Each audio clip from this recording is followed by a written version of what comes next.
Oh, yeah. And we are live. What is good, everybody? We are here Thursday. You didn't expect this on a Thursday, did you? You didn't know about that. You didn't know about Thursday. First of all, I just want to point out, look at my man's right here. It's Perpy. He's a fucking purple plant. He's so lit. We thought he died last night, and then we watered him, and now he's back. It's glorious. So welcome, everyone. We have a very special guest tonight. We're doing something a little different. We normally do it every Friday at 8 p.m., but we're like, you know what? We're going to do 2 this week because we can do what we want. We're in quarantine, technically, even though most people don't really give a fuck now.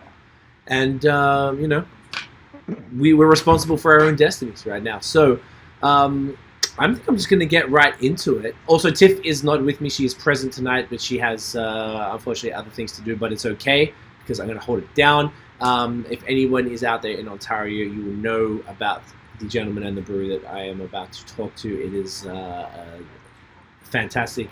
It's something that we've been wanting to do for a while. This is not the optimal way that we wanted to do it, but as long as we get it done. So, all right, so I'm going to run the podcast thing. All right, y'all good? Y'all good?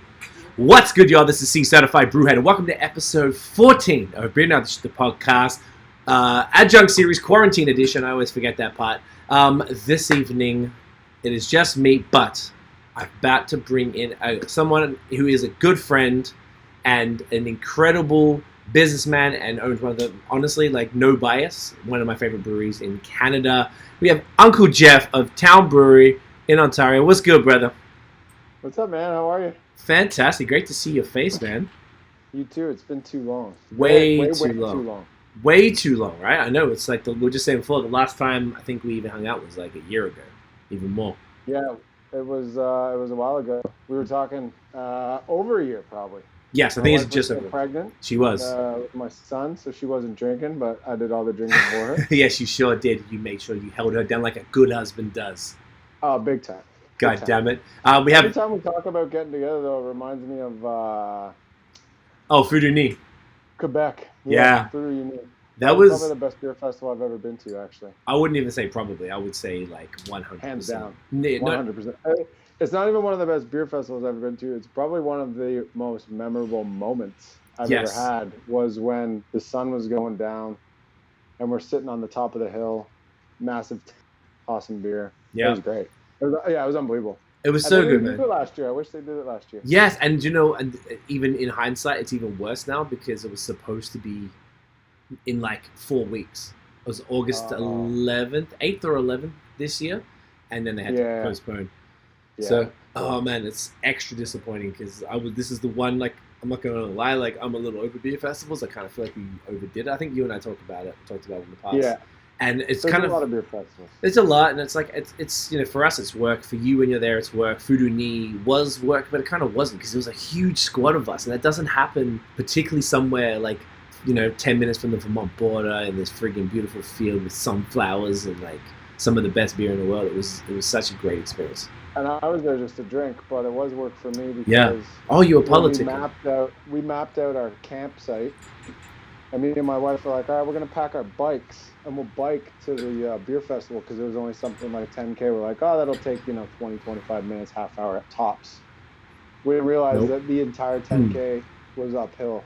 The entire way to the beer fest. It took us an hour and a half. We were almost late, and then we almost killed ourselves riding downhill the whole way home. Because you're too drunk going down. Yeah, we got mad. That was dangerous. I didn't even know how we made it back in that bus. It was good. Yes, a lot of fun. Man, good times.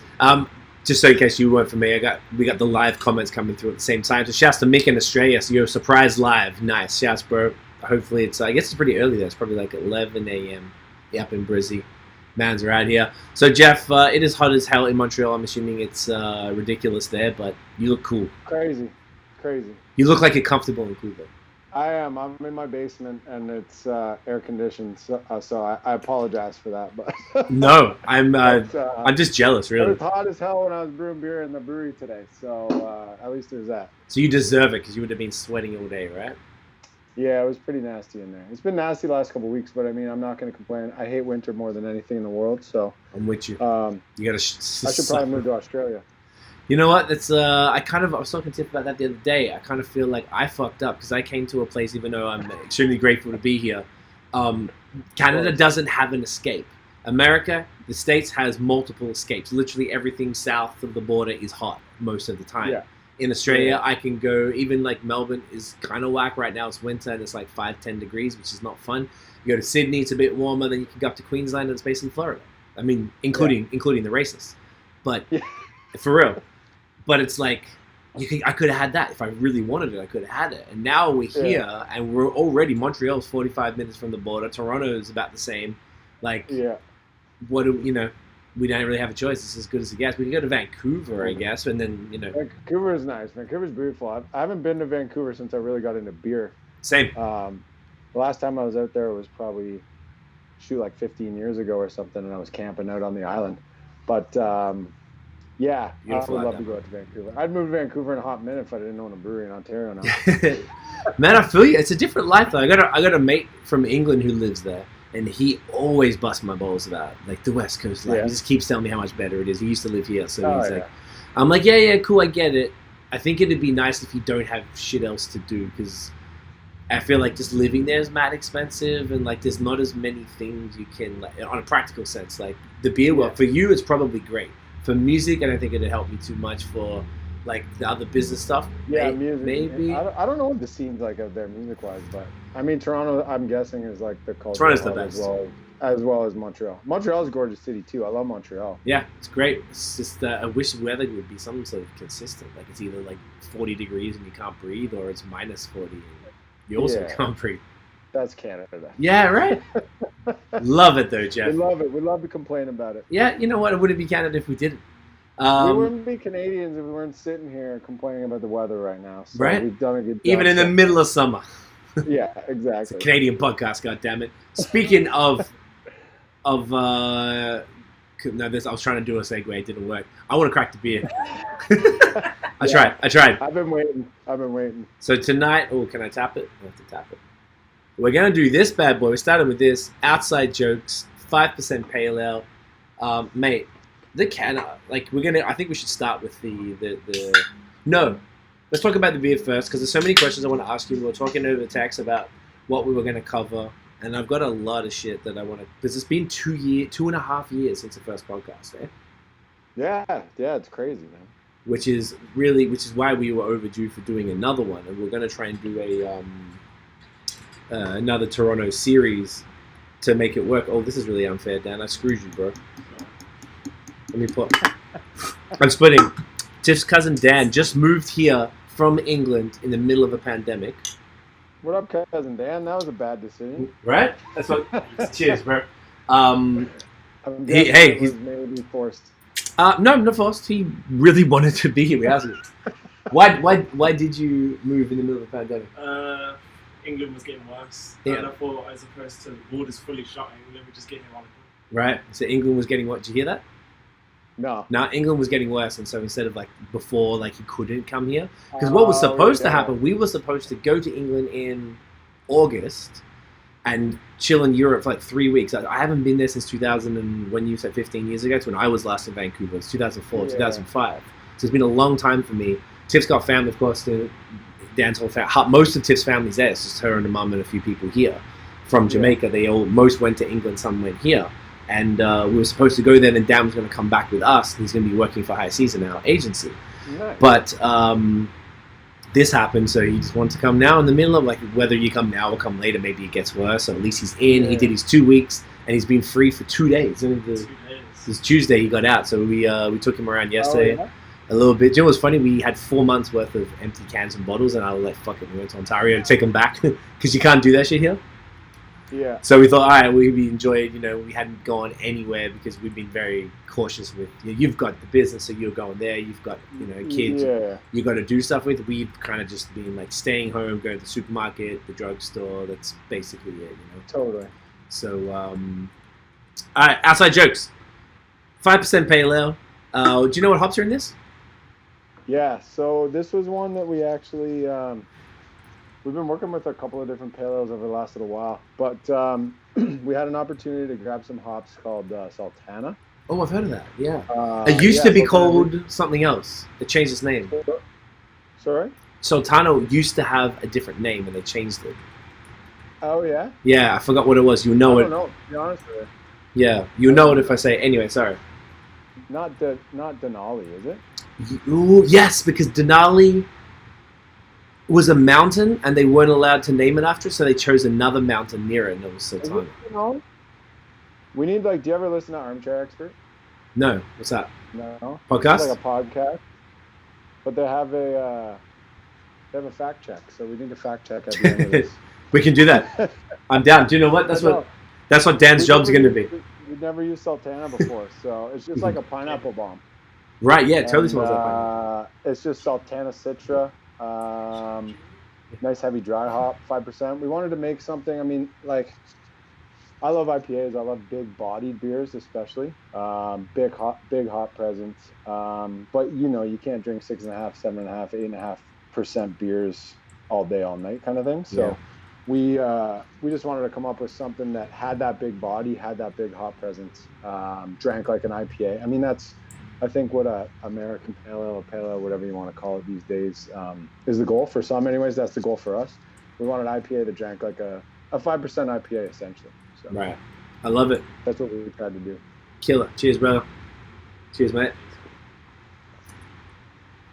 This is fire, bro. I love this. Tiff is saying, I always hear about the Armchair Expert podcast.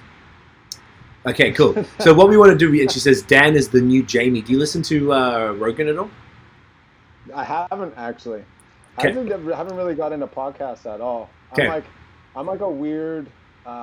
old, like we were talking about technology, I can't figure out how to get my Bluetooth headphones working with it. I'm kind of like an old soul, man. I still listen to the radio. Okay, I respect that. Someone's going to do it. So I'm just kind of getting into the podcast now. My wife has kind of made fun of me to the point where I'm like, all right, whatever, I'll do it. So I've started listening to some podcasts. What are your faves? Armchair Expert's the one she likes, so she always tells me about it. There's some cool guests on there. Sam Harris podcast is interesting. He's great, yes. And everybody always talks about Rogan. I watch tons of Rogan clips, but I've never actually put on a Rogan episode start to finish. The clips are good. The clips are what got us into it too. Yeah. Very convenient. Totally. Point being, how he's got Jamie, who's his guy, that he's like, yo, Jamie, look that up, type of thing. So that's what Dan's going to be. That's so, one now. Yeah, for sure. So Dan... We should just talk about a bunch of shit that we have no idea what we're talking about. And then I can be like, Dan. Yeah. So the first one, there's a hop called Sultana, and it used to have another name. Yeah. Could you find out what the other name for it was? Yeah. Cool. See, he's done it. He's the best. I love it. I want to get him involved. It's perfect because it's just like a nice way to do it. He needs a microphone now, so we're going to figure that out so he has a microphone so you can just give the answer. Because he talks funny and I talk funny, and in my opinion, you talk funny. So I talk really funny. I love the Canadian accent. You'll see it. They're teaching Dan because he's got to understand the Canadian side and the Quebec side. There's like the perk the curry and the curry perk type of Canadian one, and then there's the Quebec one. You gotta go east. You gotta go east and talk to some people on the East Coast. Yeah. More times. That's when you get the real Canadian accent. Oh, it's so funny. I had one mate from Halifax, and he totally did the perk the curry type of trailer park boys thing. It's gold. I appreciate it so much. It's so funny. Fucking hell. All right. So the last podcast we did was we did it January 2nd, 2018. I remember that date specifically. Wow. And you had been open since November, so you've been open 2 months. At the time, we didn't know each other. We normally wouldn't do a podcast with a brewery that's so new, just because I always find it's maybe not fair. They're still finding their feet and trying to figure it out. But I'm very, very glad that we did one, because you're one of the few people I would consider a good friend from beer, that we did this and we just kept in touch and hang out whenever we can. For sure. But two, you guys are one of my favorite breweries, and to be honest, you've only just got better and better over the years. In 2.5 years, it's insane, your level of growth. So for those who didn't tune in to, I think it was episode 71, 72, so that was a while ago. I can remember that. I used to do, back in the day, I used to be able to almost nail everyone. Now it's a jumble of numbers now. That's like Michael Jordan in The Last Dance talking about a specific jump shot. Because you can remember that, right? And that was a great doco, right? Oh, it was awesome. Super fire. So maybe for those who didn't tune into that episode, do you want to give us the history of how you got into beer and how the brewery came about, and then maybe we'll catch people up on the last 2.5 years. Yeah, man, for sure. essentially like I've been working in sales for like 10 years. No. By the way, sorry, Jeff, you were right. It was Denali. Yeah. It was Denali. Denali? Yeah. See, Briefly named. I guess I did know that, Okay. but I just didn't really think of it. So you totally knew. Sorry. Thank you, Jamie. We hadn't used Denali yet. So I think I've used Denali back in the day when we were homebrewing. Right. I think because it was briefly named that, so maybe you probably used it then and then didn't even realize that same hop had. It's glorious though. It's like it's the nicest, biggest. Just so juicy and pineapple. Juice. And just so easy to drink at 5%. It's got so much flavor. It's got the wicked mouthfeel. It's something I want to touch on as well as the mouthfeel. I love it. It's insane. Sorry, and that's the thing. No, it's all good, man. I mean, and the thing is, I think the one that you're drinking, the one that I have right now is our second batch. I think the one that you have is our first batch. Packaged June 10th. June 10th. Oh no, yeah, that's the second batch. So we're drinking the same one. Yeah, that's and I feel fire, like it's a pale ale we're going to continue to brew. I mean, it's not always going to be in the fridge, but we're probably going to stick to it maybe once a month or something like that. But I feel like we're refining it and dialing it in. The first one was it was a little rough around the edges, I guess you could say. Okay. The second one was a little more, I think, smooth and refined. And then I think I brewed it last week, so I think we're coming out with another one. Coming over. So. Yes, I love that. Yeah. I digress. I apologize. The question, yes. Brewery. Yeah, no worries. I was working in beer, and I was a sales guy I worked for Mill Street ages ago, and then I worked for Guinness. I worked kind of like for a couple of different beer companies doing sales. Nice. And Hart just wasn't in kind of first of all, wasn't in the sales aspect, but also was more into like real craft beer. Okay. So I had a couple of buddies who were really interested in starting a brewery. One of them called me, and he wanted to go look at a property to do a brewery, and he basically said, his name's James.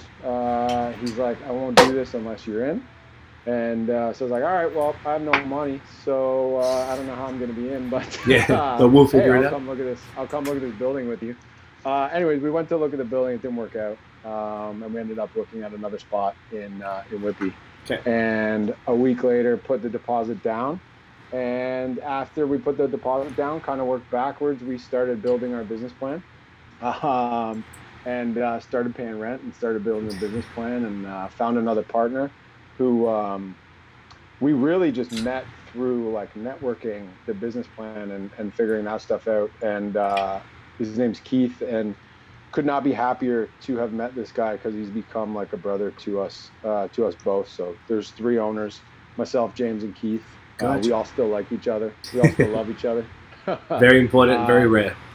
Which is very important and very rare. But we're all in it for the right reason. We want to we just want to make great beer at the end of the day. And what you define great beer is up to you. But we find that we make great beer in our opinion. Beers that we like to drink and that excite us. That was the biggest thing. Like, we don't want to go to work and be doing anything, including brewing a beer that we're not like wholeheartedly down with and understand why we're doing it. And we want to be doing it all for a reason. And that reason could be like, I want the biggest, nastiest hop bomb at 8.5%, 9%. Or it could be, I want the lightest, crispiest beer that you could possibly drink on like a hot summer day. And anywhere in between. And we really kind of like, it's tough when we're making beers and we're trying to like keep up with the demand because we don't have a huge system. We also have, Square Wheels are like quote unquote flagship IPAs in the LCBO. So we're battling to keep up with production for that. And sometimes we actually do kind of lose sight of like, hey, what's super exciting to us and what is different and what do we really, really want to do that would be kind of out of the ordinary. Yeah. So sometimes we have to shift our focus back to that so that we can, come up with these more kind of fun and different, we call them passion projects because, we love, honestly, like there's nothing more than we love more than like a good New England hazy IPA, pale ale, that kind of thing. But at the same time, it's like there's other things we like as well. We like sours. We just put out a sour. It was like a half sour, tart grisette with lemon and sea salt. And it was like, I don't know, like name wise, cachet-wise, marketing-wise, I don't know if that's going to fly off the shelf, but when people try it, they'll be like, God damn, this is a good, refreshing beer. It's just really, really nice. And yeah, we like to experiment, but really at the end of the day, we're just like the owners, 3 of us are just down there to make awesome beer. And then like our staff is what makes our brewery what it is. Right. And it's just like everything I just said is, you know, all of our staff are all in as well. Yeah, it's just like everybody just comes to work, and at the end of the day, my job is just to make sure that like everyone's happy coming to work and that they are wanting to come to work to do what they're going to do. And I feel like we've got that, and I feel like everyone's super proud of the product that we're producing and is behind it.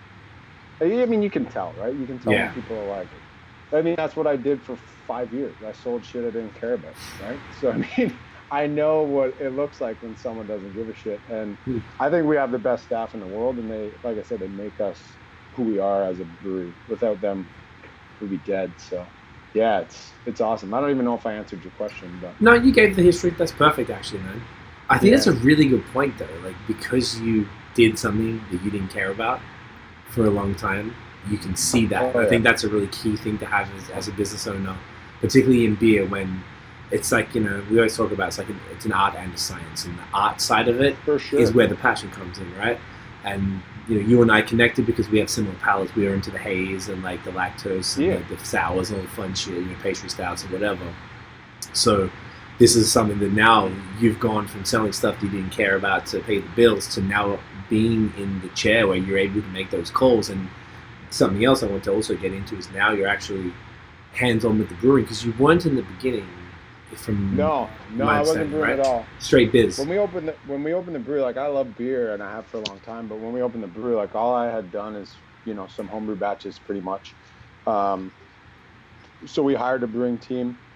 They got us off on the right foot. You know, established us kind of in the Ontario craft beer scene, and we've just grown and grown and grown kind of since then. And then we had 2 new guys come in last year. Okay. And about 6 months after they came in, one of them, Mike, who's what up, Mike? I hope you're watching. I hope so too, Mike. He got an opportunity actually to take a job in Spain. He was working working abroad, and he was like, I don't know how old he is, 26, 27. Anyways, jumped at the opportunity and moved to Spain. He was going to go for a year, and I essentially said, I loved him. I was like, I need this kid back in my life when he's ready to come back. But if he's got to go to Spain for a year, we just called it college. He was going off to college. He was going to come to mom and pop a year later. I like that. So we looked for a brewer, couldn't really find anyone that, you know, we were like super stoked about. I guess Whitby is kind of a hard place to get people to come out to. So I decided that like I had studied it and watched and been involved in enough aspects of the brewing process over the, you know, year and a half, 2 years, I guess, that I was going to step in and do the brewing. Now, the other guy who came over last summer was Andy. Andy came from Left Field. He was working at Left Field for I think 3 years. Okay. And he came over. He's our head brewer. He's my boss. He's telling me what to do. He's a mastermind behind the recipe development. He's the mastermind behind. He's been in the brewing industry for I think for eight or 10 years now. So he knows his way around. I mean, I know my way around our brewery, and I know my way around our beers. But Andy's got a certain kind of like research and development, creative mind that he goes down the wormhole and enjoys being there. We came out with a Hefeweizen a couple weeks ago, another kind of passion project, and dude did so much research on that beer and just looking at mash rests and all kinds of different aspects to the actual process of brewing that beer rather than just the ingredients, and it turned out amazing. So no, Andy's still with us. Mike left, but then Mike went to Spain and goddamn COVID hit, and he was on lockdown, so he actually got shipped back. And then when he got back, he took a job at the old brewery that he used to work at, Steamworks out in BC. So I'm actively daily just sending him texts trying to drag his ass back to Ontario. So hey man, we're just talking about, I can see the call, you know, the West Coast, we're calling him. That's the thing, right? If I was his age and could do what I want, yeah, Vancouver's where I'd be. Yeah, man. Like I see a lot of Ontarians do that, like because it's just such a different vibe. It's totally opposite. It is totally different vibe, and like it has that kind of that middle ground. It's like not too cold, not too hot. Yeah, But that's something that I get so yeah. mad when my boy tells me the weather. I'm like, fuck you, bro. Like, we're getting this trash. They get Although, like zero. The other day I was complaining about how hot it was here, and Mike sent me a screenshot of the weather, and it was like 14 across the board and rain. So I'd rather this than that. That's the problem. But those guys, sorry, No, go. those guys, they came over last summer, like I said, and Andy's still with us, and yeah, so it's like I'm brewing. Andy's the mastermind behind it all. We just brought one of our guys from the tap room to the back. He was like super eager to join us in the production area. So our boy Tom, who used to be our tap room manager, we moved back, which allowed us to actually then hire some of our staff who we unfortunately had to lay off during COVID. We got to hire them back. Amazing. In different positions because Tom was in the back. So we did a bit of a shuffle, and we have everyone back now, which is awesome. Good. Not full time or not to the hours that they had before, but Something, we're lucky right? enough to be able to bring them in, part time. So that was important for us. That's amazing, man. Good on you. Yeah. That's a good sign, right? Like, Yeah. I have noticed that a lot of the beer sales during all of this time, I thought it would have kind of dipped a bit, but I feel like more than anything, I've had more trouble getting my hands on like certain beers, particularly if I'm going to be honest, it's always the IPAs. And now you guys are players in that world. Like your shit just It was wild. goes, dude. Dude, it was wild. The like when it all first started happening in March, like more than half our business is our tap room, right? People coming in, pounding beers. We have like super busy trivia nights. We've had super busy pop-up, like food pop-ups. We do vinyl nights on Fridays. Like we have like a bunch of stuff going on in our tap room, because the thing about our tap room is our capacity is like 110. So it's not a small space, right? So we can bring in a lot of people. And then when Dougie Ford was like, yo, we got to shut down restaurants, we got to shut down bars, we didn't know what we were going to do. We were ready to lay everybody off. I was ready to lay myself. I was looking up how to lay yourself off as a business owner, right? And because I just didn't know what would happen. I was worried that the beer that was in our tanks already brewed was just going to rot. But then at the end of the day, what happened is everyone stayed home and they just drank. It was like people just we started to offer free home delivery, which went wild. We were selling as much delivery. Now it was a different business. We were selling the same amount of beer, but we're packaging it and we're hand delivering it to people's homes. So it's a different business, but that's not sustainable, right? No, I mean probably wouldn't have been sustainable long term, but I mean it kept a lot of us employed, most of us employed, and then at a certain point we were able to bring everybody back, and we're still getting our beer out there too, right? Which was super important. Yeah, it was wild. I mean, May was insane. June's like it slowed down a little bit because I think people are finally realizing they can't just sit at home and spend their hard-earned CERB dollars on free home delivery pints. But, right. But yeah, I mean, it's still they might be able to. But yeah, it's still been good, and it was wild, man. Roller coaster of emotions. Like you're like, shit, we're gonna close. Oh my God, we need more people. Oh my God, it's slowing down. What the hell is going on? And it was just kind of like a total roller coaster. But hey, man, I guess that's part of it. Yeah, it's very cool that you're able to push through. I think not all breweries were as fortunate as you guys, and I put it down to the quality of the product at the end of the day. It's been interesting because when I feel like we found out about you guys because of the podcast quite early on, and I feel like you've really become this community staple in Whitby. There's 4 breweries. One of them participated in the Molson thing, I found out, which surprise, I guess. So there's 3 great breweries in the movie. Fuck it, I can say it, right? Yeah, sure. Why not? And it's you guys are really like taking this role of that area of like I said, the trivia night. I always see you guys people are wilding out over the trivia stuff, and then on top of that, since like the rebrand, which is something I definitely want to get into, this has got the old logo still, but the new label styles, baby steps. Hey man, I love it. I love the new logo. There we go. There you go. Oh, look at that, beautiful. It's sick. That's fresh today. Or It's yesterday. today. Ooh, I saw that one. That is 8th of July. Today is the 9th of July. Does it get any Yesterday. fresher than that, mate? Straight from the tanks. No, it's been really cool. I've enjoyed seeing the change because your branding was always actually really quite clean beforehand as well, with the cap, all caps, and like this mostly solid color cans that really stood out. This is like just taking it in a different direction, and then you've got the new brew team, which made sense. If you're changing the personnel, it's a good move to change the style. Oh, not the style. You know, I feel like you've gone deeper down the haze world, and my theory, we haven't spoken about it. I gather it's because this is what your palate lies. You've moved now from the business role into the brewer role. Probably, I'd imagine you're still doing your managerial businessman duties too, right? Not as much as I should, but hey, man. Yeah.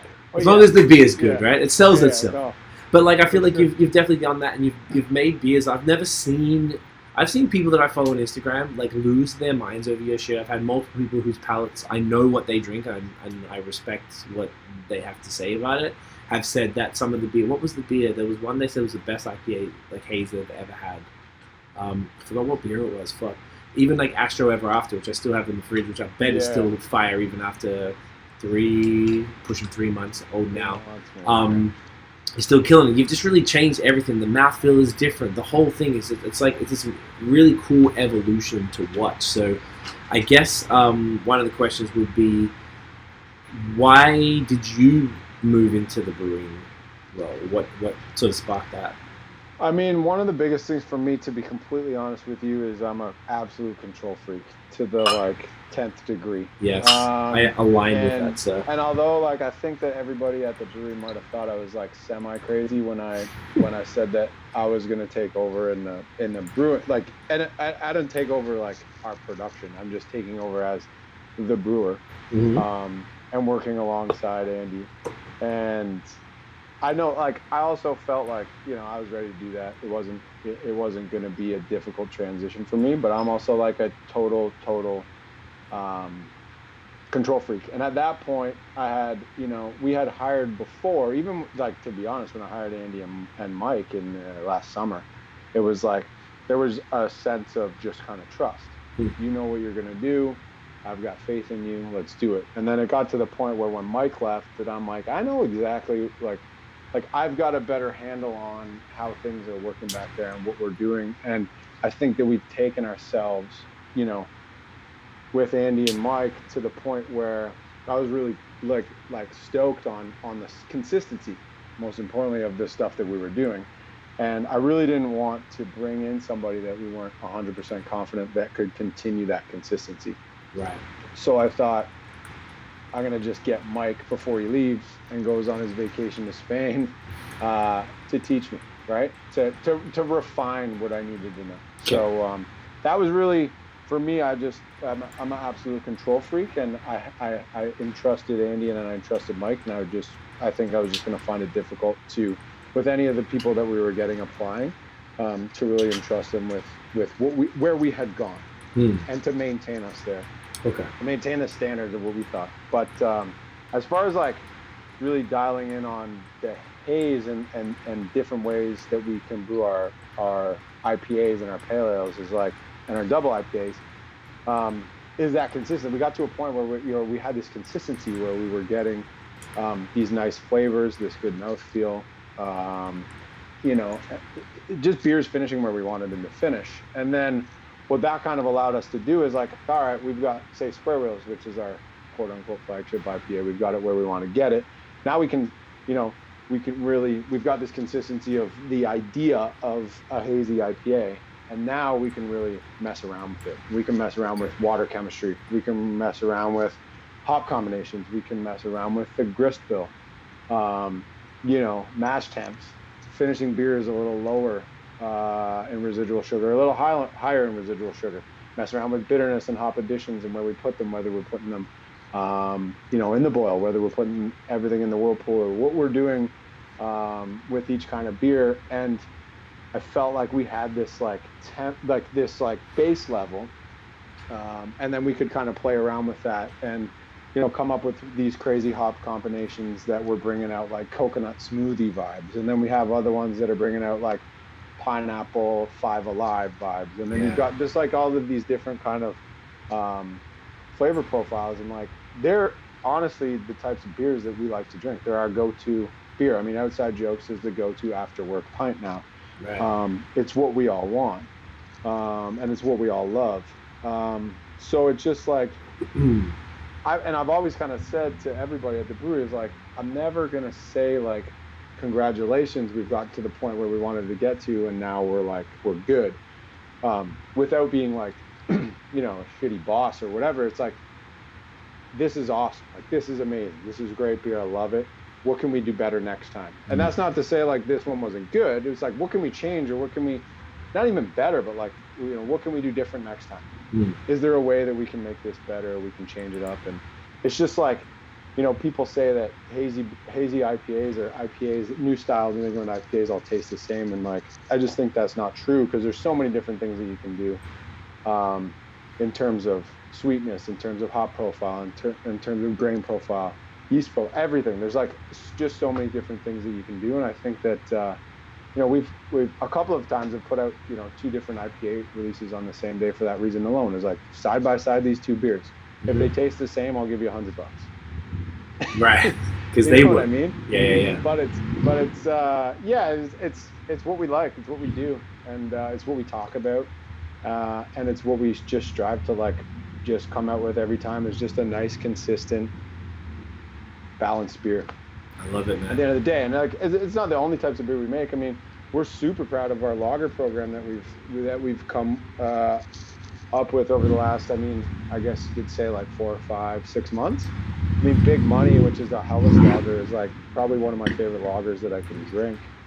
I love that shit. And then, you know, we're actually experimenting with a new yeast from, well, it's not necessarily a new yeast, but yeast from Escarpment, their crispy yeast, which is a Kvike yeast, kind of like cultured to ferment out like lager crispiness. So we've got a beer in the next couple of weeks coming out using that yeast, and it's like the sours, the stouts. We've done a couple of different stouts. We actually have the Black is Beautiful stout conditioning right now, so we're gonna be canning that up in the next couple of weeks. Amazing. So like, we just like, I just, you know, we like making everything, man. But at the end of the day, it's like, if you don't go to work and you're not excited to brew the beer, to do whatever it is you do, you know, then it's not worth doing at the end of the day, really. 100%, bro. I mean, it might be worth doing if they pay you enough money. Do it. Of course, like, it's all about the cash, right? Take the fucking cash. Exactly. I'll take the cash. Otherwise, like, whatever. To buy me? Come through. Let's go. So I guess we can find Square Wheels in the Make It Canadian 2-4. Yeah, totally. The fuck out of here. I know, right? Jesus Christ. We talked about that at length the last 2 episodes. Like, fuck that shit. Joe just realized. So we were gifted so Tiff has a new obsession with plants right now, which I'm very much on board for. I love it. Our whole house is covered in plants. And Absolutely. We were gifted, which is what you're supposed to be, we were gifted a money tree from our neighbor who does well. He's an entrepreneur, somewhat of a mentor for us, who's very big on YouTube. He's got like 150K subscribers and stuff. And we call that tree Big Money. Nice. And I just realized right now when you get the money, the Big Money, I was like, oh, fuck. Well, that was the one thing that the best part about Mike was he was just like a human beer name catalog. I love that. Well, he know what both actually. They know what had. We got one. We put out one lager called Chill as Frig. I love that one. That was great too. That was like. That was the latest one, right? That was actually like in the new brand. The older ones. Oh, but it was in the new... you think? Oh yeah, no, we did come back out with. Because I had it, and I had the waves, like the Japanese tattoo waves. Yeah, it's like it's like a light lager. It's fantastic. I mean, I guess you could consider it more of like an American style lager. Yeah. But we left Mike alone on the brew stand, and we left, and we texted him to see how he was doing. And we're like, "How's the brew going?" He's like, "Chill as frig, bro. Chill as frig." So we're like, all right, that's the beer. That's been boom. And then he ended up getting a stuck sparge, and it took him like 9 hours to do the brew. So it wasn't really that chill. Not chill as frig. So it was even better. That's fucking gold, man. We have a couple comments coming in. So we have Daniel Hughes. Daniel is my friend in Vancouver I kept referring to. Dan said, "Hey, yo, what the fuck? It's not Friday." I'm like, yes. Dan, we have a Thursday and a Friday this week. We're giving you bonus. We're giving you content, my G. And Dan, we were just talking about you a bunch and all the things you said about Vancouver.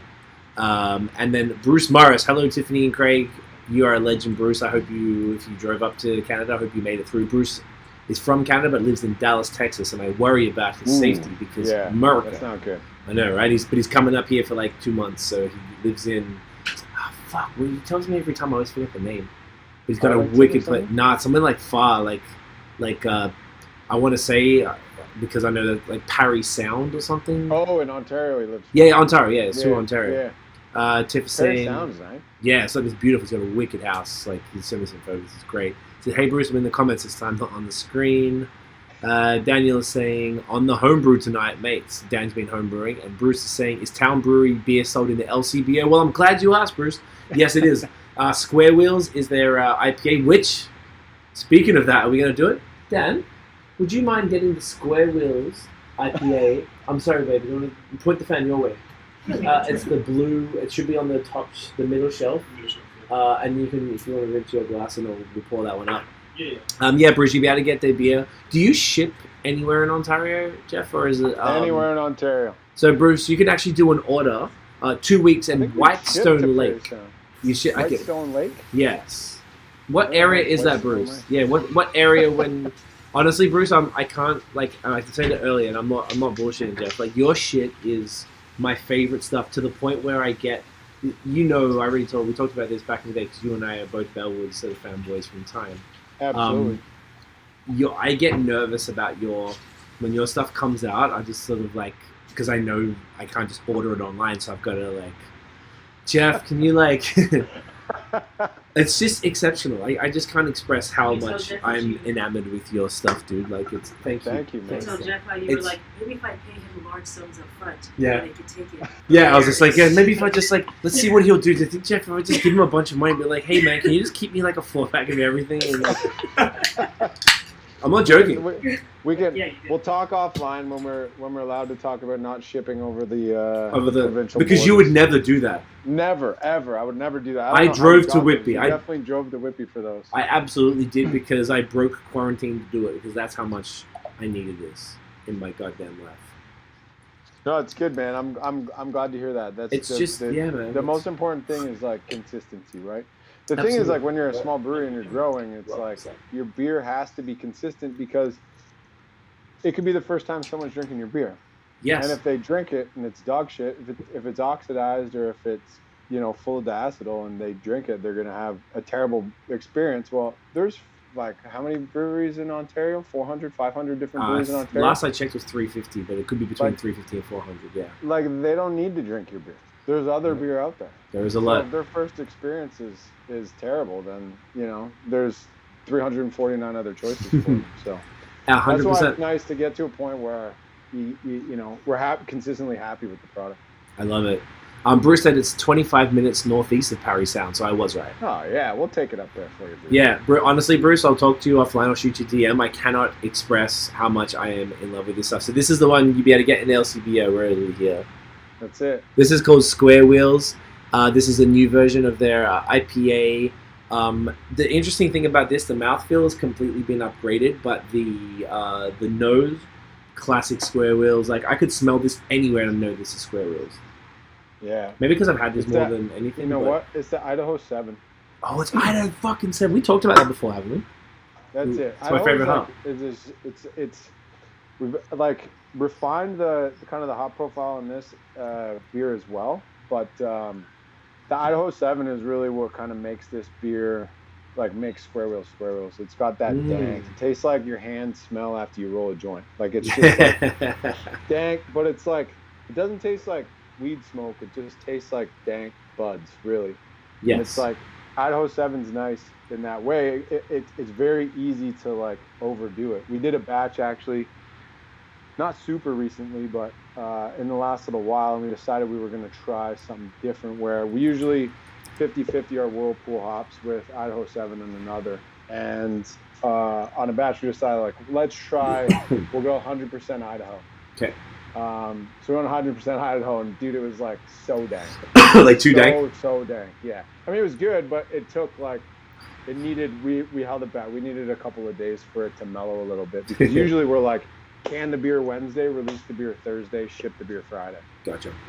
But this one we were like, nah, this thing needs to mellow a little bit because when the beers are a little bit green, a little bit fresh, They come across as, a little more bitey. Yeah, a hot burn. A little more in your face. Yeah. But like you said, that hot burn. But yeah, this one needs a little bit to mellow. Anyways, Idaho is kind of what makes this beer it. And we don't use Idaho in any other beer. Right. So we've used, I don't know, we use a shit ton of different types of hops, but we kind of like just earmark all the Idaho for Square Wheels, and we don't put in anything else, just to try and make Square Wheels kind of stand out as its own product. We've talked about using Idaho in different IPAs. We talked about using Idaho in outside jokes, but it's like, no, Idaho is kind of like, that's the not X factor, but that's like Square Wheels' thing, and we'll just kind of leave it that way. So even if it was, I love Square Wheels, man. It's really like turned into a beer that it's like turned into my kind of go-to. Yeah. My go-to IPA. It's the most readily available for us for sure, and yeah, it's nice, dude. It's so good. The mouthfeel. So that what I would like I said, the aroma is the same.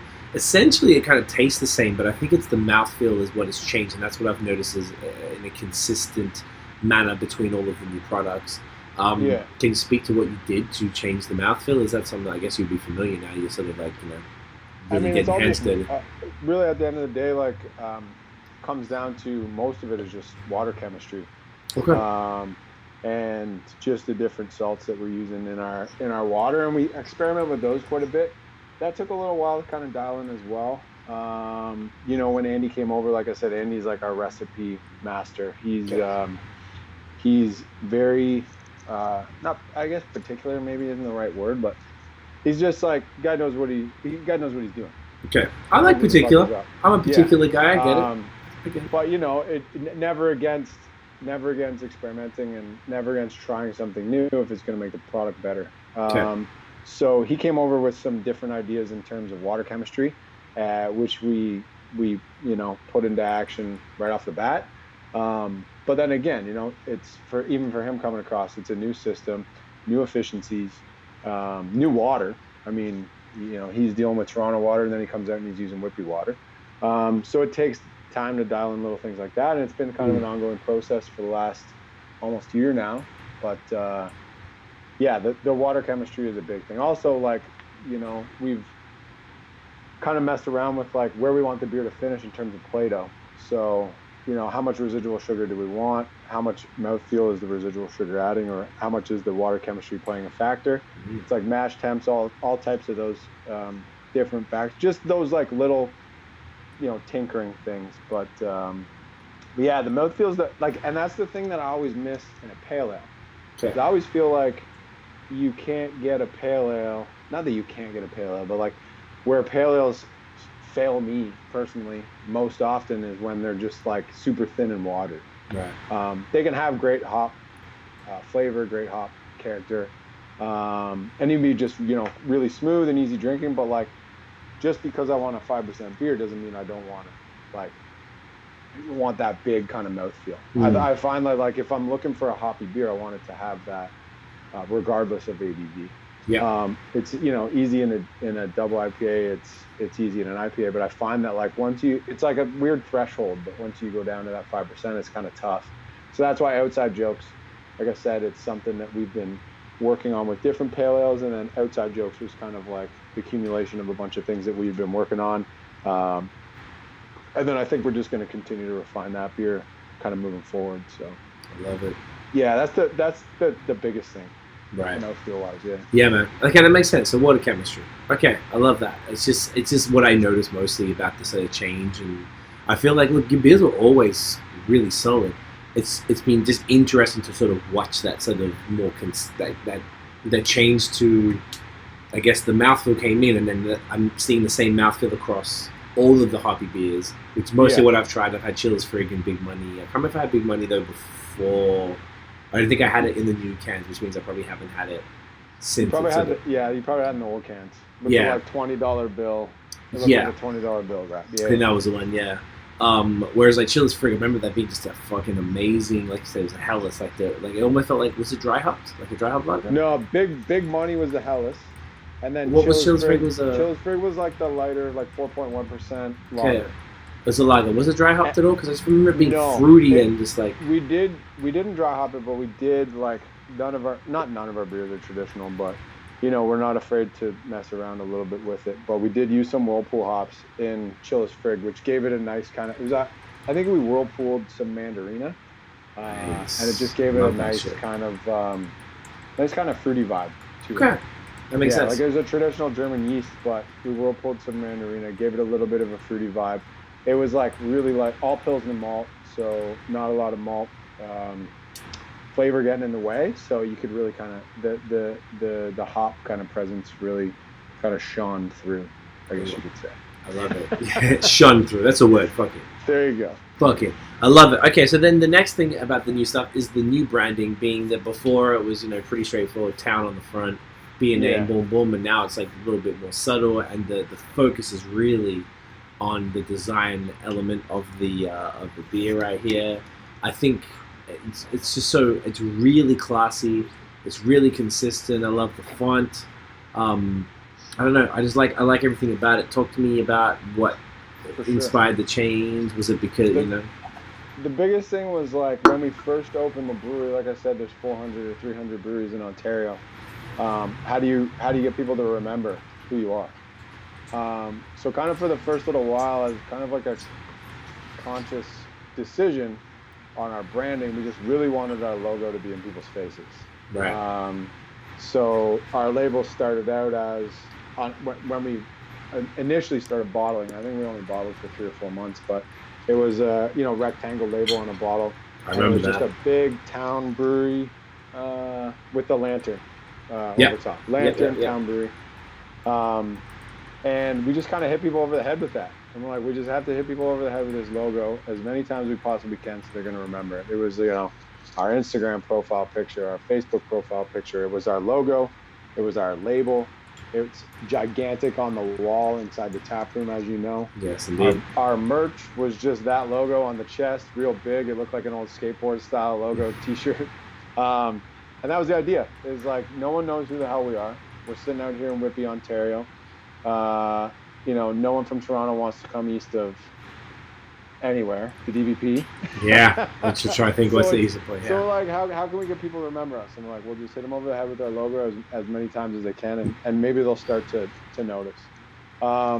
So as we kind of did that, and then our labels evolved to a point where we really, the thing about our labels right now is that it's not actually a gigantic shift from what we were doing before. Because what we were doing before was a can wrap. We could have easily made this Outside Jokes can a year ago, and you wouldn't have thought any different. But the picture would have covered the whole back, and the logo would have been right here with the beer name underneath. Mm-hmm. We've been doing these patterns and pictures and kind of abstract art behind, the logo for our labels for, probably 2 years. But then we got to a point where we're like, all right, this feels a little too in your face. Like maybe people kind of know who we might be now. Maybe we can let the kind of beer speak for itself a little bit more, and really put a focus on the cans and making the cans kind of like this beautiful thing that people talk about, and then they ask, who makes that beer or whatever it is, rather than, like I said, hitting them over the head with our logo every 10 minutes or every 10 seconds. That's the thing. And it's weird because, I work at the brewery every day. So I sit there and I look around, and after a while, after going, after that initial honeymoon phase where everything's amazing and this is the greatest thing we've ever done, it's like, why did we do that? Why did we do that? I hate that. So actually, it sucks because we had a lot of different changes that we were going to kind of implement coming into the new year. One of which was like a complete overhaul of our tap room. And when I say that, people are like, well, why would you overhaul the tap room? They're like, it's great. I'm like, it's not great. It's good. It's fine. Right. But it's not awesome. Like, it's not what I would have done if I had more time to think about it, or if I had more, more of the people who are working for us now, who again have created this identity of what our brewery is, to have their input. Because when we were planning this shit out and trying to three guys trying to decorate a space to make everybody feel welcome. It was like, you know, it's not what I wish we would have done. So when I sit there and I work there every day and I look around, I'm like, why did we put that wood on that wall? It looks so stupid. And people are like, no, it looks great. I'm like, nah, it looks terrible. We're going to do something better. So January, we actually shut down for a week and we did a bunch of renos. And those were going to continue over the next couple of months. And then obviously, again, the pandemic hit. So that slowed things down. But we did significantly change the inside, refinished all the wood surfaces, took down a bunch of like weird wood that we put on the wall. It kind of made it look like a hunting lodge. But yeah, we just wanted to clean things up. And the idea was that clean up our space, clean up, I mean, you know, more than anybody, you know, social media and all that online presence. We wanted to clean all that up as well. And then we wanted to clean up, I mean, what do people talk about? Or when do we come up? When people are drinking our beer. So we wanted to clean up our labels as well and just say, you know, it's like more subtle in terms of branding. And I think it's gone, I mean, I know it's gone over well because we hear it all the time. Not that people, again, it's like the tap room. People didn't hate our old shit, but they're like, oh, this is really nice. And we're like, sweet, because we like it way more. So if you like it more, then it's like, it's well worth it. Yeah. That's a good way to look at it. You didn't hate the old shit, but like, hey, this is better. Yeah, by no means did we hate it. It was just like, all right, it's been 2 years. It seems old. It seems dated to us. It probably doesn't to a lot of people because, I mean, shit, 95%, 99% of the population in Ontario has no idea who Town Brewery is anyways. So they're seeing our shit for the first time ever. Right. But for us, it was starting to get dated. We had seen it for a while. And this is just something that I feel like we're more, as much as you work on a business plan, as much as you talk about the business that you're going to build, as much as you envision it and table it with the other partners or the other business owners and even the staff who you're thinking about bringing on, it's like you don't really know what you're going to become. Right. if you haven't opened yet. So what we initially got was great at the time, and then we evolved, we felt like, as a group, as a family, and as a brewery, and I think just like what we have now just like represents us better. I like that a lot. That whole, you can take that. The whole, that you don't know what you're going to become. I'm just going to write that down for that episode name. I love that. That's just like, it's just such a sick concept, man. Like, but it's the thing, like you I don't know. It's weird. It's like, you know what you think you want to be, or you know what you think you're going to do. But at the end of the day, like there was 2 things that we wanted to do. And the only 2 things that mattered was we wanted to make the best beer we could possibly make. Mm-hmm. And we wanted to be somewhere that our community could come, have a beer, enjoy, and we were going to give back and we were going to become part of the community. Right. I feel like there's I don't know how much it's happening anymore, but, you know, 4, 5, 6 years ago, there was breweries popping up like crazy. And I feel like there were, you know, breweries opening for 2 reasons. One of which was they love beer and they wanted to open a brewery because they wanted to live the dream. And then there was people who saw craft beer as this crazy business that was booming, and they were going to take advantage of that by opening a brewery and trying to make as much money as they possibly could. Right. And we just always wanted to be that. I mean, the reason that we got into this was to make great beer. But we wanted to also like be a part of the community, be someone that people were happy and proud of, to be like, yo, I love that brewery and they're from Whitby. They do this, they do that. So we do a lot of like, you know, things where we were talking about trivia, where we bring people in. We even did, actually, I can't even take credit for this. We 100% carbon copied this from Dominion City. Dominion City, during the last provincial election, held like a night where they brought in the candidate from each party and just let them speak.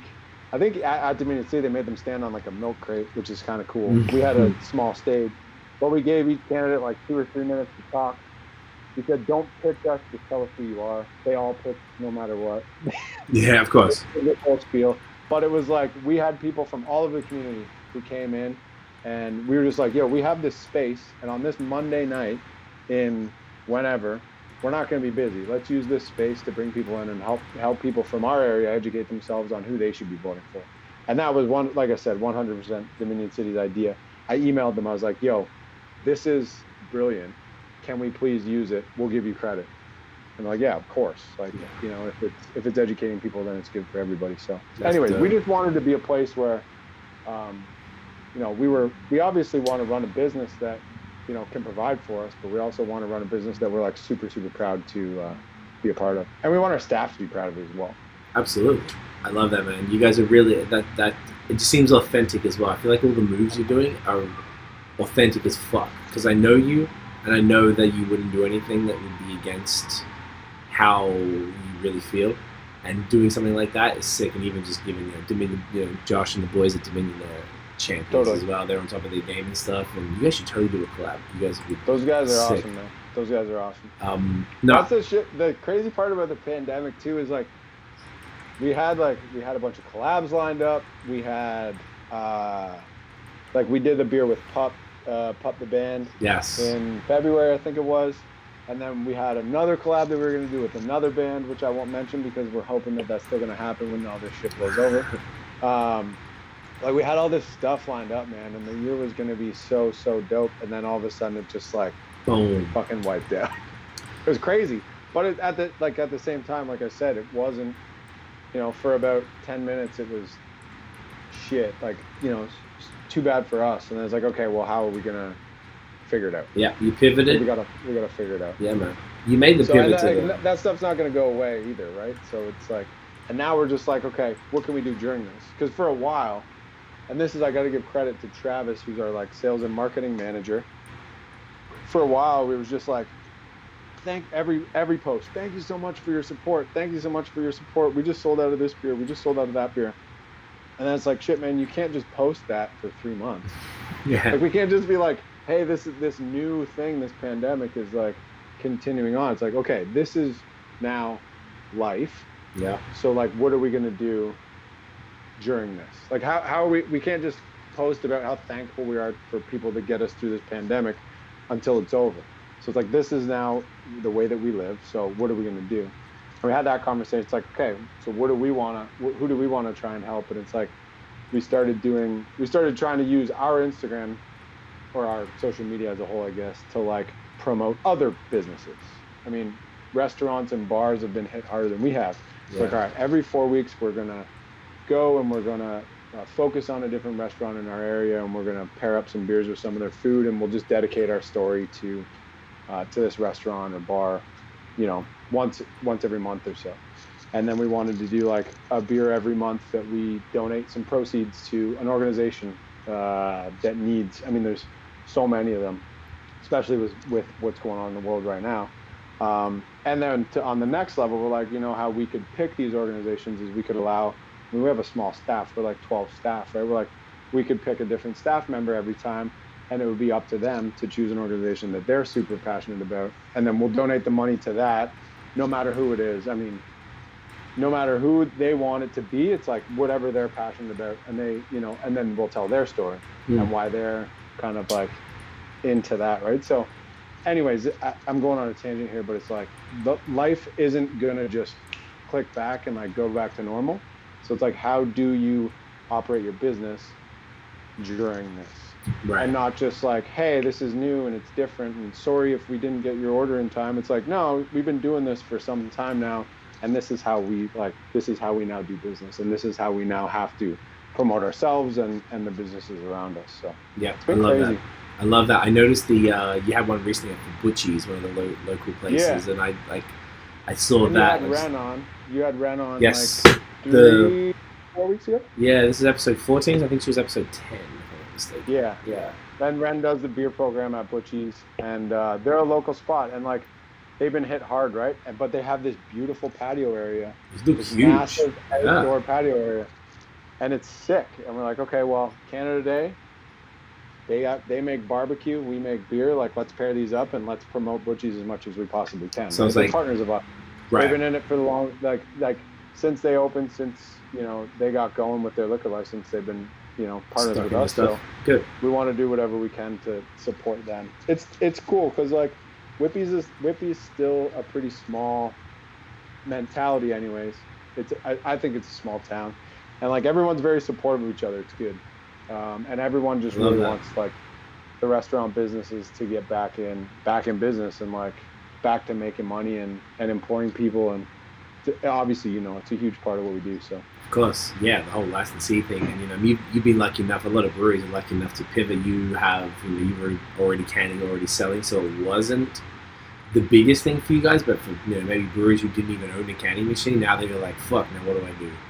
Like, so Yeah. it's pretty tough. But you guys have been fortunate; you've already had that. Now it was like, all right, well, cool. So it was kind of relatively in comparison to other, and it's never easy, of course. It's a fucking pandemic, but at least you're able to sort of move straight into that to the point where your stuff is selling out. But like, I love that you've really given a lot of time to the community stuff. I've certainly noticed that, it's like we talk every day, so you're telling me all this stuff. So I follow up strongly on social, and I'm seeing what you guys are doing with, participating all together. Of course, the Black is Beautiful from where it Souls out in Texas, which is dope. You guys took the Black Lives Matter stuff very, very seriously, which, as you know, is close to us, very important to us, and I love that you guys are doing that and giving money to, I think, with Black Health Canada, if I'm not mistaken, or at least it was we did Black Lives Matter Toronto. Black Lives Matter, I'm sorry, yes. Yeah. It was usually one of those two most Toronto businesses gave to, which is perfect. I don't know, I just really like the way you guys handled it, on top of, like, you didn't have to, it's not a circle jerk, like, we're selling out of all that haze, try and get it. Like, it was like, cool, man, we fuck with this community. You really kept it community, which is really what all of these things that happen in this tumultuous time in human history, like, you guys really, like, handled it like G's, and that, respect, man, because not every business handled it as well, as smoothly, and as authentically, and that's really what it matters. Because you could have been performative and done it, but I know it matters to you, because I know you, so I know that, like, this shit wasn't like a joke to you, and it's like bothered you, so you used your resources for what you need to use them for. Well, that's like, I mean, like, I don't even know. It's just such a tough time. It's such a crazy time. It's so insane what's happening out there, and it's like, I don't think there's a good way. I guess there's like a better way to handle it. I don't know if there's a good way to handle it. Yeah, that's a good point. It's just a really tough thing, right? But for us, it's like we recognized it as like this terrible thing that we wanted to support, and we did a release one week, and we just thought, and this is kind of where the idea of like donating proceeds to a beer every month or whatever it is, to a different organization that our staff are really behind, kind of came from, when all the George Floyd stuff was going down, and we decided that we were going to donate some proceeds of a beer to Black Lives Matter Toronto. And I'm not like tooting our horn here, but it's like, that's that first initial, like, this is fucked and we need to, like, do something. I don't know what it is. And one of the things we thought of is, like, we can donate money to a cause that will hopefully, do great things and make a change. And then we can continue. That's not the only thing that we're going to do, but we can continue to educate our staff and educate the people around us about other things that they can do. And it's cool because one of our staff actually came to me today. It's weird. It's like 2 hours ago. She texted me and she said, there's a guy in Oshawa. He calls himself Oshawa Beer Guy. It's probably his Instagram handle. Okay. And anyways, he picks up empties. So this is rad. This guy goes around and he picks up empties from breweries, and then takes them back to the beer store, and he donates all the money to Black Students Durham, I believe is the name of the organization. I had never heard of it until Bree brought it up, and she's like, yo, we should do that. She's like, we have, especially during the pandemic when we're not making any keg beer, we're all drinking canned beer around the brewery.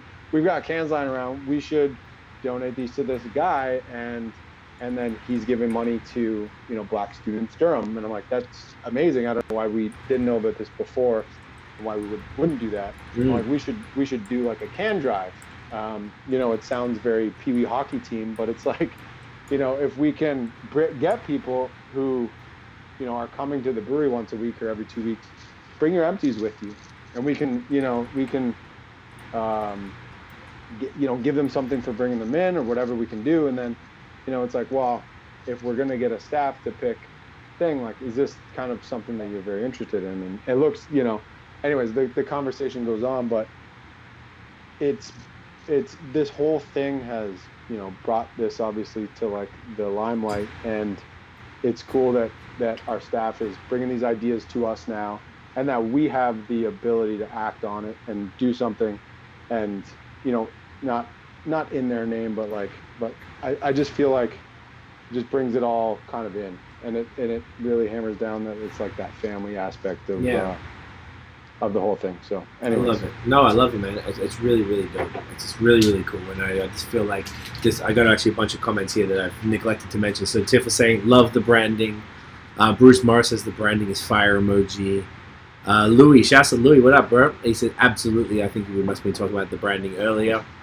Bruce, again, I never thought I would say this. I want to visit Whitby now.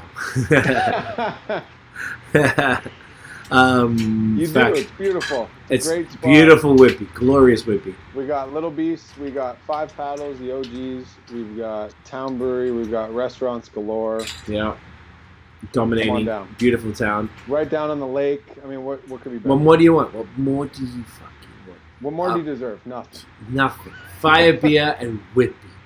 God it. damn it. And Lake Ontario. Tiff say most businesses didn't handle Black Lives Matter very well.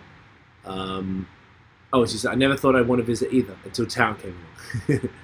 I don't think I'd even really been to Whitby until I knew of it because Scott's friends lived there and stuff. For sure. Oh, yeah, for sure.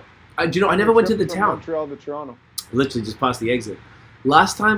One of the times I came to see you, I went and saw the boys from the Ale Mary Brewery. They live in there, so then I saw them just to say good day. They wanted to give me some stuff, so we check out their home brews. They're doing some high-level homebrew stuff. And then I think just the way that we came back out, I went through the main street of the town. I was like, what the fuck? There's like a town here with like restaurants and stuff? Oh, yeah, man. Yeah, I'd never been up in there before. Thing. I was bugging, bro. It was crazy. We're south of the 401. The entire town is north of the 401. That's the funny part about where we are. It's like a lot of breweries in an industrial kind of Standard, spot, right? but it's like half residential, half industrial. Our residential neighbors across the street hate us. And but the entire town is north of the 401. Right. When we tell people who have lived in Whitby for 40 years that we're on Charles Street, they're like, "Where's that?" I'm like, "Yeah, don't worry, it's down by the lake. It's next to the big condos there." Exactly. That's how I know. I was like, imagine if you lived in those condos. That would be mad convenient. It would be, it'd probably be bad for my health though. Yeah, it'd be dangerous. Having to drive probably saves me from a lot of beers. I'm like, well, no, I can't do that. I got to drive. Are you the type of brewery owner who like drinks your own stuff, or do you kind of like get over it, even at the level of fire that it is now? Yeah, definitely. Sometimes I get sick of like our beer at times, but the thing is like we've really focused on just new shit all the time.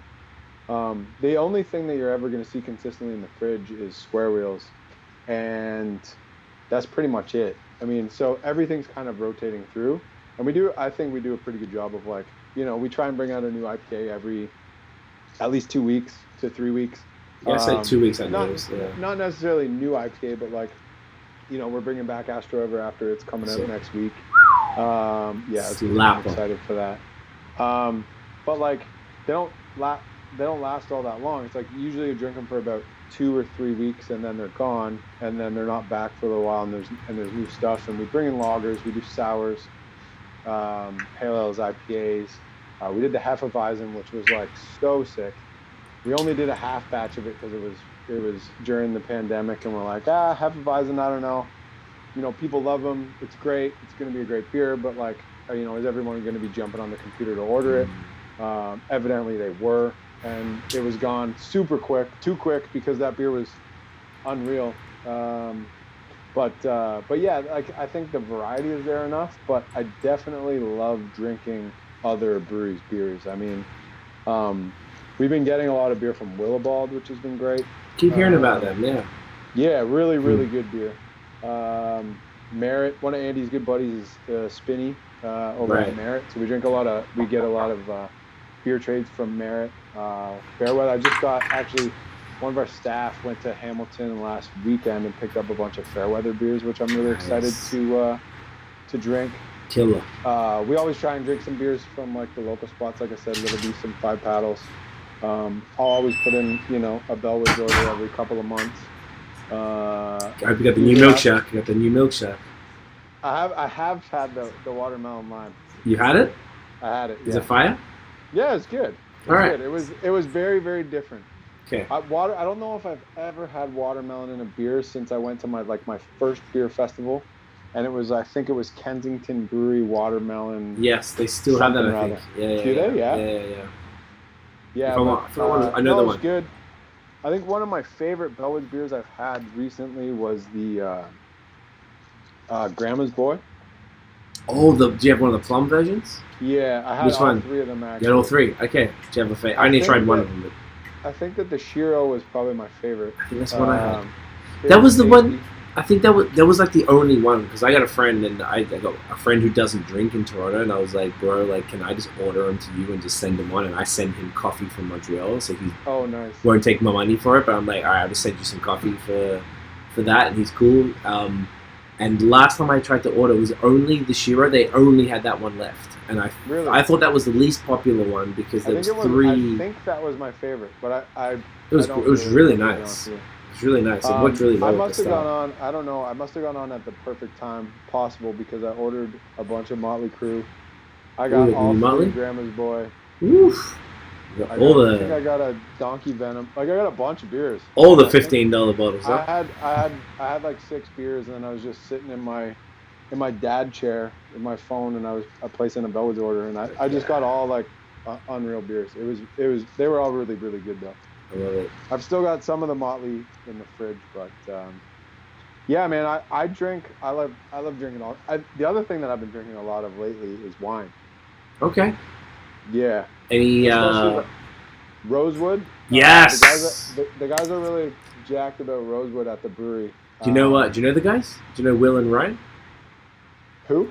Oh, the owners. They're the like, guys there? yeah. No, I don't. oh, dude, I they're think- good I friends think of Andy- ours. I think Andy knows them. They're the or fucking knows someone who knows somebody. yo. But no, their shit's ridiculous. Like, you I should went get a and hold of bought- some of and this I stuff. actually bought after like the pandemic was like full ridiculous and we were understaffed and everything was kind of crazy. I got 6 bottles of the PTG to PTG is give classic, to the yeah. guys at the brewery who working their ass off. And so I ordered 6 bottles of PTG and 1 bottle of Follow the White Rabbit. Yes, it's a great one.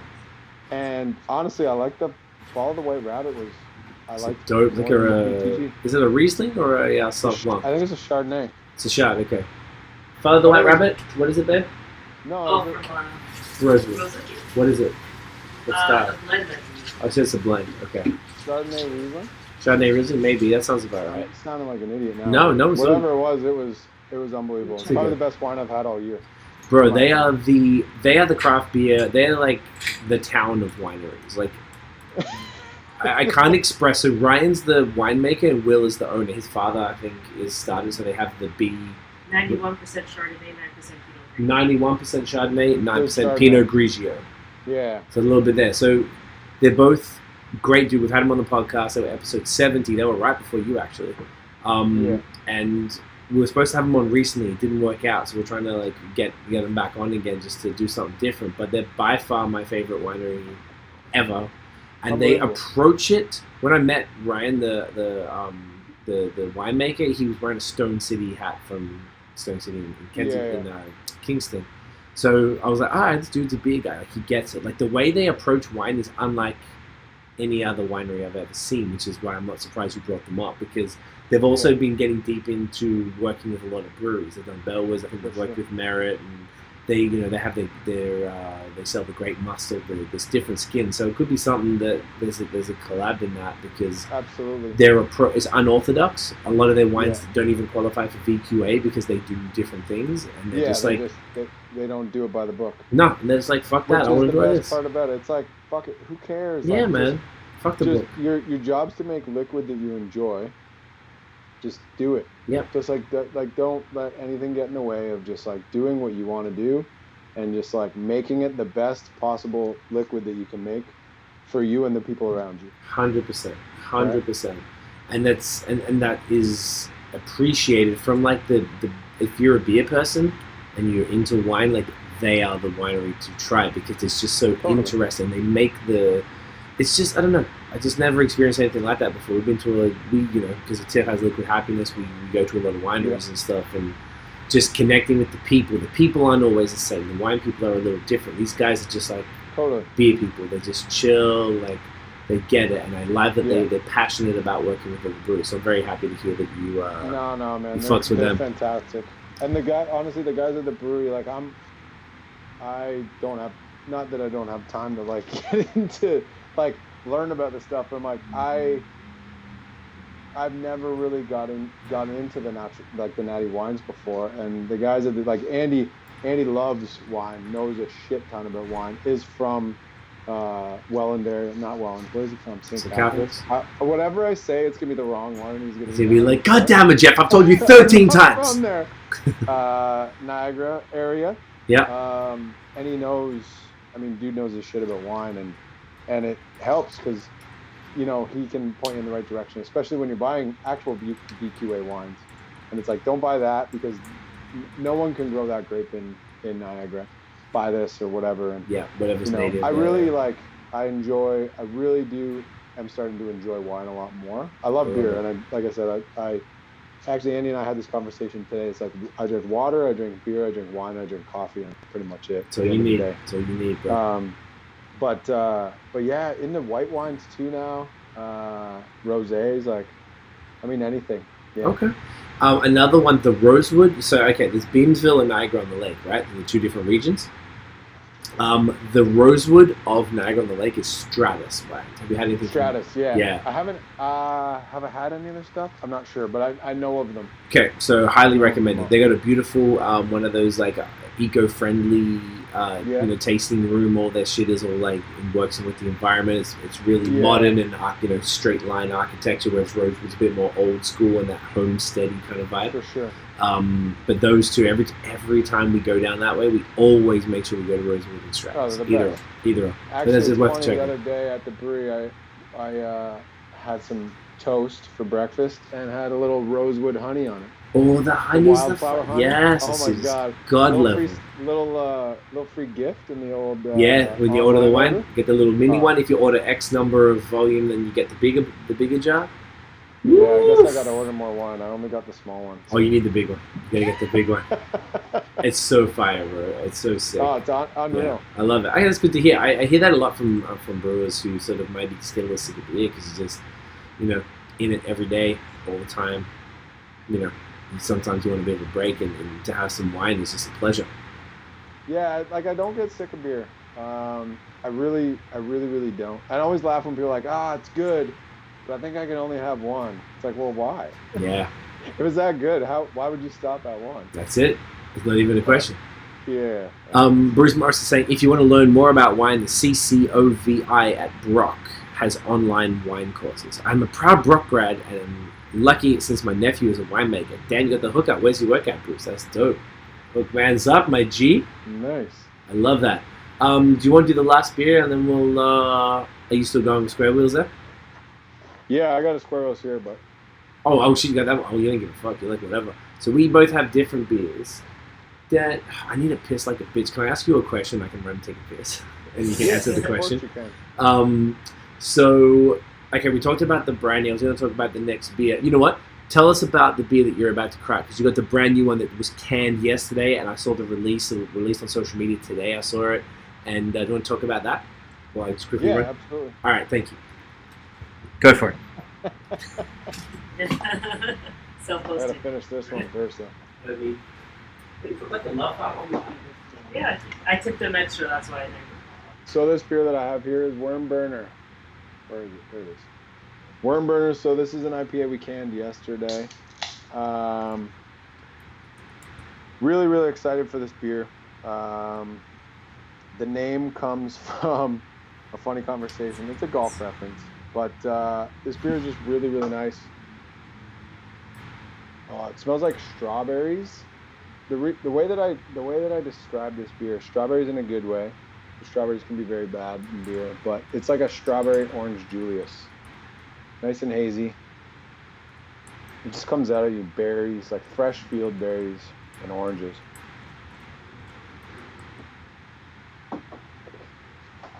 Oh, yeah, it's just really smooth.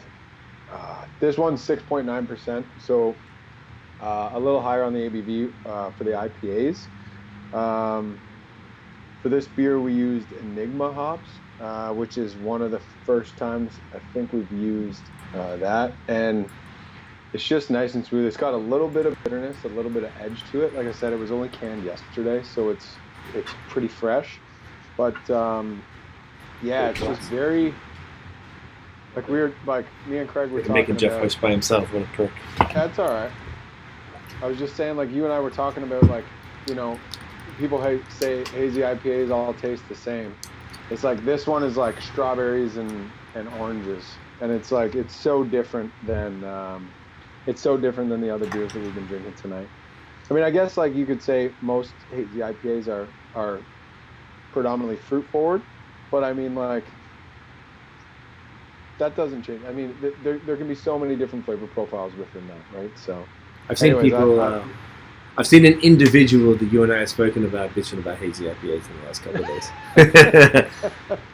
Hazy IPAs are fantastic, right? I love them. Just drink what you like and don't drink what you don't like. Right, I 100% agree. You can tell me about that one after because I missed it. Thank you for covering that. I know I just made you host the podcast. I've been drinking more water today because I feel like it's so hot. I have to, and it's, you know. Man, I was actually thinking the same thing before we got on. I'm like, I'm definitely gonna have to go to the water. If you need to go, I don't know what I'm gonna have to do. You good? It's all right. I'm good for now. Okay. So Tiff said you're an excellent host. Yeah, thanks. Oh, Bruce says turn my microphone off. Oh, why? Don't need me at all. As in, like, don't need me at all. Yeah, that's true. Strawberry Orange Julius. That sounds sexy. Looks amazing. Sounds amazing. Sounds tasty. Beer Dog. Shouts to Beer Dog. What up? What up? Jeff, you gonna tell me about what I'm drinking, my G? This is the Finer Things. Oh, you can see it. Look at that. Look at this label. I love this label. There's a bit of fractals right there. Jeez, getting your fucking science nerd on, eh? The little Finer Things. That's a office reference. The Finer Things Club. Okay. I gotta look that up. Man, we make so many different IPAs that I often forget the hops that I put in them. Do you put them? I don't know if you put them in your Untapped. Oh, sometimes we do, sometimes we don't. Okay. Like, it's not something that we try and hide. Oh yeah, so this one's that, yeah. So Finer Things, the Amarillo bomb. So Amarillo, Whirlpool, Amarillo dry hop with Simcoe and Mosaic. Well, cheers, C words. Since we don't say that anymore on the podcast, you know, people get mad. Oh, this is fire. Amarillo, huh? Amarillo, Simcoe, Mosaic. Yeah, I had this. I did a review. I saved them all. I was having to see. I saved. Do you know how hard it was to save these beers, Jeff? I'm not gonna lie. I love it. No, this is fire. And the so what was the other one called? It's called Worm Burner. Why is it called Worm Burner? Golf reference. Golf. Okay. Golf. I could tell you the long story, but I mean, all of our names come from stupid conversations at the end of the day. That's fun. And the guys came into the brewery one day and they were listening to a podcast and they were talking about going golfing at some nice course. And the guy goes, "You're going to pull a Tom Kite worm burner off the first tee and hit somebody." So Tom Kite's a professional golfer. Okay. A worm burner is when you top the ball and it essentially just like doesn't go up, it just flies across the grass pretty much. And quote unquote would burn a worm. So this professional golfer, Tom Kite, had a worm burner, but pulled it and hit the ball directly into the crowd. You know how the crowd just kind of lines? Yeah, the side, right? Yeah. It's kind of known for that. So they were chirping each other and said, "You're going to pull a Tom Kite worm burner." And then someone came into the brewery. They go, "I know all sports. I know what's going on, but I don't know anything about golf." And he walks in, he goes, "What the fuck is a worm burner?" I'm like, it's our newest IPA. Let's talk about it. Yeah, so that's the other thing people always ask about is beer names, but it's like the weirder the better. The weirder the better. I was like, when Andy first came to town, he's like, "Yeah, me and Spinny always talk about different beer names that we would always have, but we have this like list of names that no one would ever let us name a beer unless we own the brewery." And I'm like, "Shoot." Let's Number go. one, he's like, Couch Full of Dads. I'm like, perfect. That's our next IPA. And the Couch Full of Dads has become one of our like most That was the one. beloved. The double beloved couch beers. full of dads was the one Double that couch. Yeah. Burpees and Brews never met her. I think her name is Megan. She says the greatest hazy IPA of all time. And I know almost exclusively what she drinks is all the Fire Haze from Ontario. Yeah. So I took her palate. And I her love that beer. Yeah. You bring that beer bitch and back? then, Or what's the deal? I think arguably better that we put out was Close Talker, which was our most recent double IPA. Okay. Which had some Galaxy in it, which I love. Shasta, a little bit of straight. Galaxy always reminds me of Vermont, which is like a trip I did to Vermont right before we opened the brewery. Actually, we went down to Foam, and Foam just blew my mind. And every time I they have so many sick beers. Like everything I've ever had from there is amazing. Yeah. But every time there's like a pinch of Galaxy, I can't really. I'm not a guy who's gonna sit here and say like I can have a sip of a beer and distinguish each hop that's in it. But I feel like there's some that I can, and Galaxy might be one of them. Yeah. And I just feel like whenever I have a beer that has that Galaxy vibe to it, it just reminds me of that trip to Vermont. I love it. Oh man! As soon as this is that's the one place I feel like they've got it under control. I got a bunch of mates there because obviously it's really close to us, so we go there. They do, yeah. Yeah, they've got the COVID under control more than a lot of places because they're actually sensible human beings in that state. Yeah. It's the least populous state in all That of makes sense. the US. Yeah. Yeah. And like obviously it's the Bernie states where Bernie's from. He was the mayor of Burlington. Yeah. Like these guys I mess around. So I speak to my boy almost every day. And he's like always keeping me up to date and what's popping out there. So Yeah. whilst I am happy the border is closed to keep the rest out, I'm kind of gagging to get back. Not only for the beer, but for Trader Joe's because they got the TJs in Dorset Street. I miss that shit too. You need that everything bagel spice, right? Yeah, well, we still got one or two left, but I would have bought more if I knew that it was going to be this year. We were There you there. go. It was. If I had known there was going to be a pandemic, I would have bought more everything bagel spice. It was funny. We were there on March say 15th is when everything locked down here. It was a Monday, Yeah. Monday or it was Friday the 13th because we did a collab with Wood Brothers that day. That was the last day we had a cup. We got to Right? get out to Wood Brothers. Oh yeah, you guys would love them. They're mad cool and their beers are insane. Yeah, you guys we would gotta do very that. much wrong. We were there the weekend before that though, in Vermont. Yeah. So 1 week before, and we got we stocked up a bit, but I didn't stock up as in like, I don't know if I'm going to get back there this year level stock up. It's the end of the world stock. Yeah. Up. You did a once a month stock up. We did I probably 2 to 3. We still got a bunch of spices left because we use all the TJ spices all the time for everything: the paprika, turmeric, the whole shit, the garlic salt, the onion salt. We don't play, bro. Like they're the best. I still get the what do they call the frozen tamales, the green dragon sauce, the hot sauce. Woo, fuck! It's the best. I'm so mad. I would have dropped hundreds of dollars if I knew. That's awesome. It's out of control. Anyway, TJ, we'll get back over there. So as far as what's next for you guys? Is there anything people can look forward to? I mean, obviously more fire ass haze and. I mean, like coming down the line, we've got a lot of really exciting beers. What we really want to get into is starting messing around with some funky beers.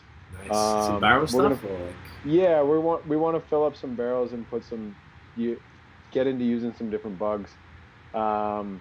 We messed around with bourbon barrel aging. We're gonna definitely do that some more. Amazing. I think we're in discussions that we have the Black is Beautiful right now conditioning in a tank, but we're also thinking about the possibility of bourbon barrel aging some of that, and then leaving that for 6 months to a year, and then seeing kind of how that comes along.